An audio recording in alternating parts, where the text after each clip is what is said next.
যারা বেনামাজি তারা যে কাফের আমরা প্রমাণ করলাম কোরআন এবং সুন্নাহ দিয়ে, শক্তি দিয়ে নয়। এবার শুনেন, বেনামাজি যদি মারা যায় তাহলে কয়টা? 5টা জিনিস করণীয়। কয়টা? নামাজি ব্যক্তি মারা গেলে করণীয় কি? পরে গোসল দিতে হবে, কাফন পড়াতে হবে, জানাজা দিতে হবে, ঋণ থাকলে ঋণ পরিশোধ করতে হবে, ওসিয়ত থাকলে ওসিয়ত পরিশোধ করতে হবে, এরপরে জানাজাতে কবরে রাখতে হবে, এরপরে সন্তানরা দোয়া করবে নামাজের ক্ষেত্রে। বেনামাজি ব্যক্তির দাফন কাফন হবে না।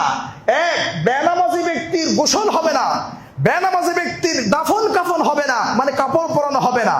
3, বেনামাজি ব্যক্তির জানাজা হবে না। 4, বেনামাজি ব্যক্তির জানাজা তো হবেই না, যেখানে মুসলমানদের কবর আছে ওই কবরের বসারও কবরও দেওয়া যাবে না, এটা তো সম্ভবই না।